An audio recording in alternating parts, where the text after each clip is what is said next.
নমস্কার বন্ধুরা, সবাইকে নতুন একটি ভিডিওতে স্বাগত। আজ আমরা আপনাকে ভারতের সবচেয়ে সুন্দর এবং নির্মল স্থানগুলির একটিতে নিয়ে যাচ্ছি, zero, Arunachal Pradesh. Zero হলঙ্গি airport থেকে 131 কিলোমিটার দূরে এবং নাহারলগুন রেলওয়ে স্টেশন থেকে অ্যাবাউট 80 কিলোমিটার দূরে।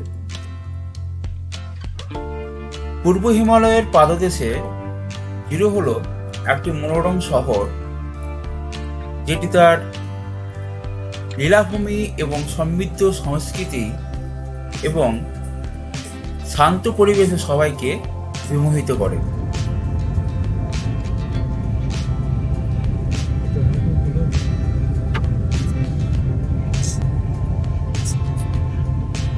আমরা এখন নাহারলগুন রেলওয়ে স্টেশন থেকে এগিয়ে যাচ্ছি। আমার ডান দিকে নাহারলগুন রেলওয়ে স্টেশন।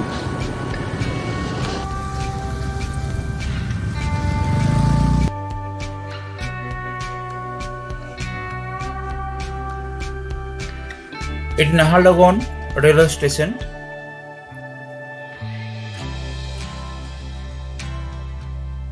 আপনারা গুয়াহাটি থেকে ট্রেনে করে নাহারলগুন স্টেশনে এসেও জিরো যাওয়ার জন্য গাড়ি বুক করতে পারেন। জিরো যাওয়ার জন্য একদিন সময় হলেই যথেষ্ট, মানে একদিন নাইট স্টে ওখানে করতে পারলে খুবই ভালো হয়।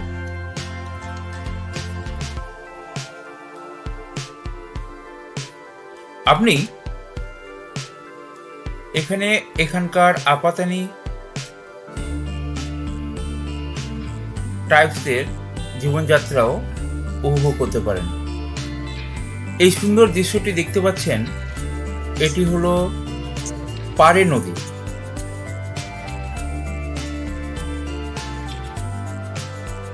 ইটানগর এটি পাপুম পারে ডিস্ট্রিক্টের অন্তর্গত। সেই পাপুম আর পারে হলো একটি নদীর নাম। সুন্দর বৃষ্টিকে দেখতে পাচ্ছেন, বৃষ্টি তৈরি হয়েছে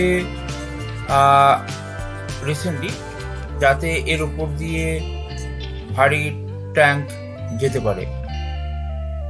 আগে এখানে একটি কাঠের দুর্বল সেতু ছিল, এখন রাস্তাঘাট খুবই সুন্দর হয়েছে জিরো যাওয়ার জন্য।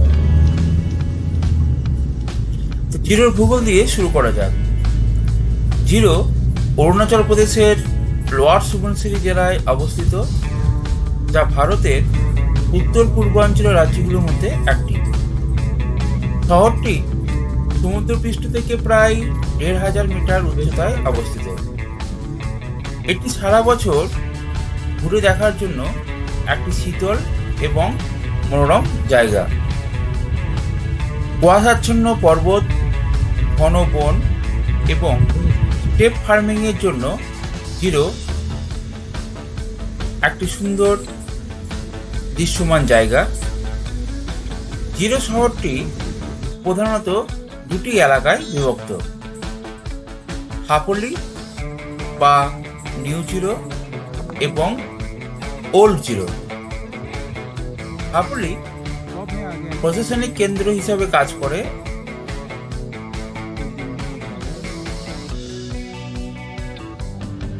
আর ওল্ড জিরো তার সাংস্কৃতিক ঐতিহ্য এবং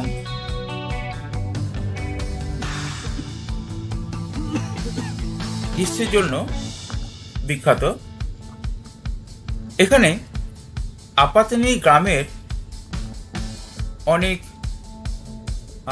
সুন্দর কারুকার্য আপনারা দেখতে পারবেন।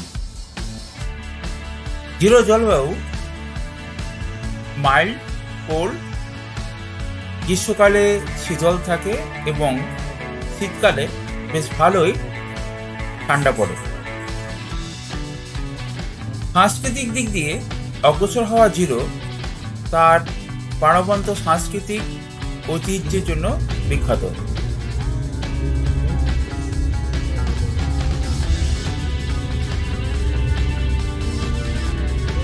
আপাতানি অরুণাচল প্রদেশের আদিবাসীদের মধ্যে একটি, যারা তাদের অনন্য রীতিনীতি, পোশাক এবং জীবনধারার জন্য পরিচিত।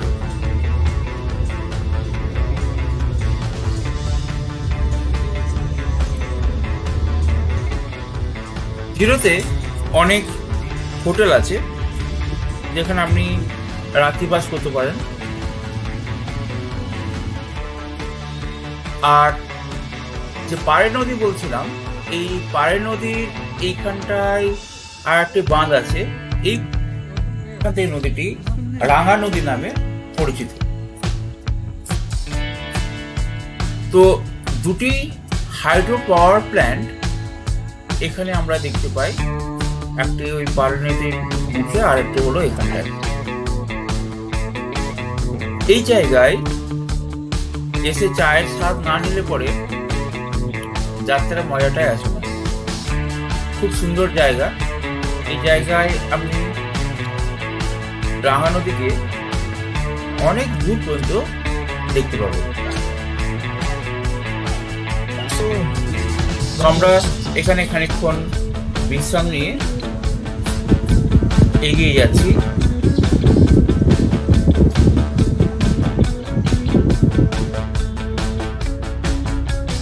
ঐতিহ্যবাহী আপাতানি গ্রামগুলি যদি আপনি না ঘুরে বেড়ান, তাহলে জিরোতে ভ্রমণ অসম্পূর্ণ হয়ে থেকে যায়। এই গ্রামগুলি তাদের অনন্য বাঁশের ঘর, ধান ও মাছ চাষ একসাথে এরা করে।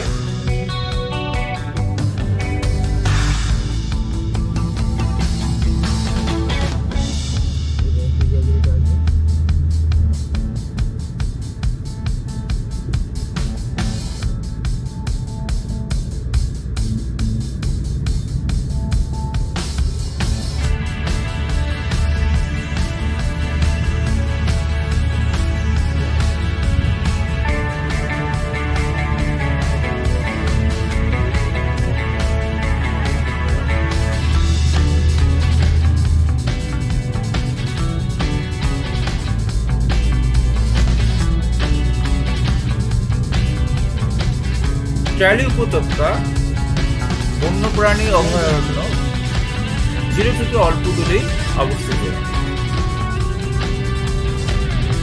ইয়াজের এই গ্রামটি খুবই সুন্দর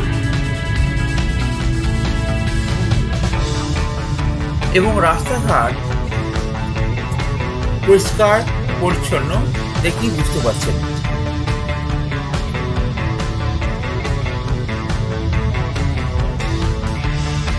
কখনো আপনি দেখতে পারবেন অনেক টার্ন,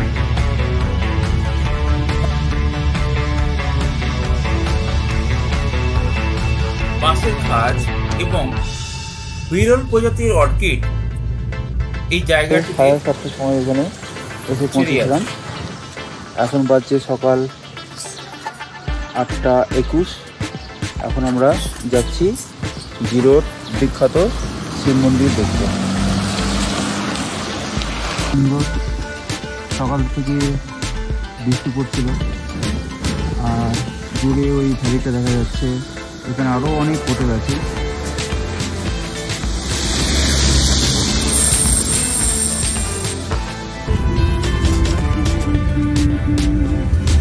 এটি হলো সেই হাফলি জিরো টেম্পো স্ট্যান্ড হাফলি।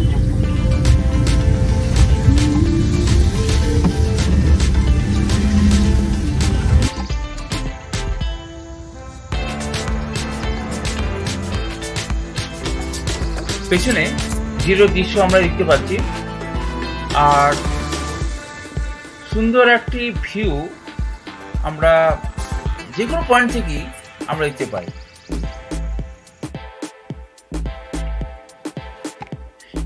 এরপর আমরা যাচ্ছি জিরোর শিব মন্দির। দেখুন, ইটানগর থেকে যাওয়ার পথে ওই যে যেখানটা জিরো বলে লেখা আছে, জিরো এন্ট্রি পয়েন্ট, তার আগেই পড়বে এই শিব মন্দিরটি।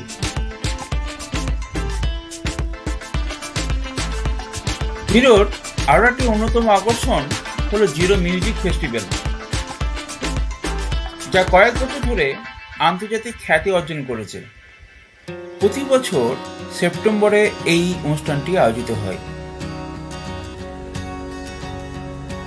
এই আউটডোর মিউজিক ফেস্টিভ্যাল সারা দেশ ও বিশ্বের সঙ্গীতজ্ঞদের একত্রিত করে। উৎসবটি সুরম্য জিরো ভ্যালি দিয়ে সেট করা হয়েছে, যা সঙ্গীত প্রেমীদের জন্য একটি অনন্য পটভূমি প্রদান করে।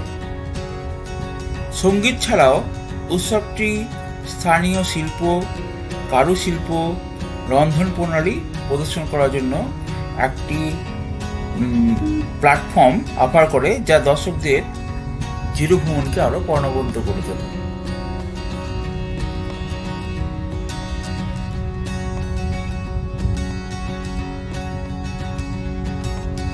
জিরোতে আপনি কিভাবে পৌঁছাবেন?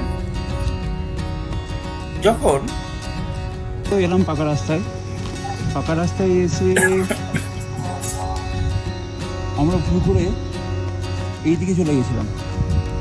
তো এইদিকে না গিয়ে রাস্তাটা হবে এই রাস্তাটা, ওই যে বাড়িটা মার্কিং করা থাকলো, তারপর এই গেট দিয়ে ঢুকে যাবেন। এই গেটটা ভেবেছিলাম যে লোকের গেট, কিন্তু এটা শিব মন্দিরে যাবার রাস্তা।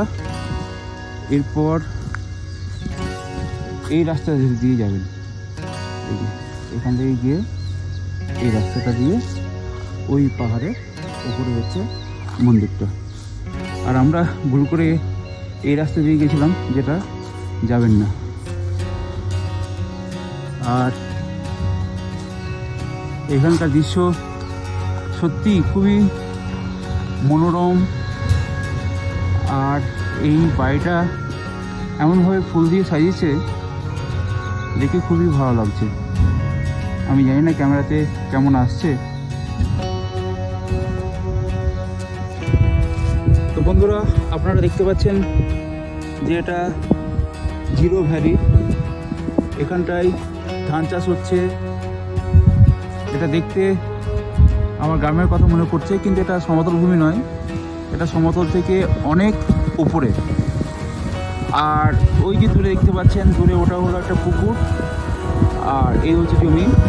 এরা কীভাবে কী করে যে ধানের সঙ্গে এরা মাছ চাষও করে, যেটা আমি আগের ভিডিওতে বলছিলাম। এই যেখানে দেখতে পাচ্ছেন, এই জায়গাতে ওরা মাছ চাষ করে। তো আমরা তো দেখেছি পুকুরে সঙ্গে ধান গাছ লাগানো থাকে, সেটা ঠিক আছে, কিন্তু এই ধানের জমিতে মাছ চাষটা এটা এখানে করে। আর ওই বেলা গ্রাম বাংলাতে আগে এরকম থাকতো। আর এটা কিন্তু পাহাড়ের অনেক উপরে, মানে 2000 ফিট উপরে। এটা জিরো প্ল্যাটু। আর ওই যে জমিগুলো দেখছেন, পুরো ঘরগুলো দেখছেন, ওগুলো পুরো এগুলো দেখভাল করার জন্য এই জায়গাটা দেখুন। জায়গাটা কিন্তু বেশি গভীর নয়, তবুও এখানটায় জল জমে আছে। এখন বৃষ্টি পড়ছে। জিরোতে প্রায়শ বৃষ্টি পড়ে।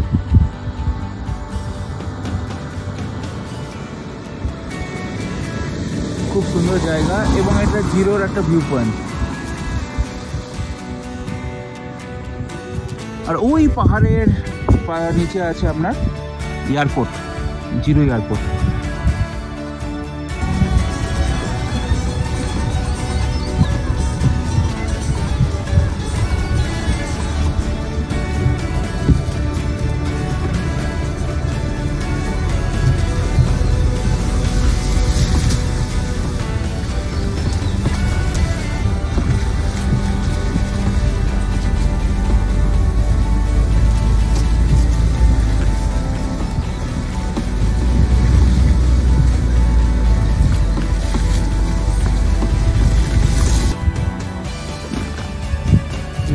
জিরোর একটা সুন্দর ভিউ আমরা পেতে পারি। ওই ভুল্লা ভিলেজ দিয়ে রাস্তাটা এসে আমরা এখানে এসে পৌঁছালাম। NH-13 এখান থেকে 1 কিলোমিটার দূরে, ওখানটায় আমরা এইদিকে রাস্তাটা দিয়ে এলাম, এসে আবার এইদিকে ঘুরে গিয়ে আবার NH-13 গিয়ে পৌঁছাবো। খুব সুন্দর একটা ভিউ আমরা এখানে দেখতে পাচ্ছি ধীরে ধীরে।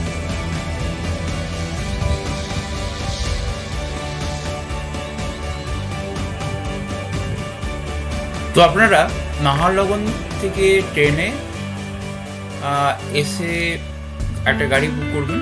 মোটামুটি 6000 থেকে 8000 এদের রেন্ট পড়বে।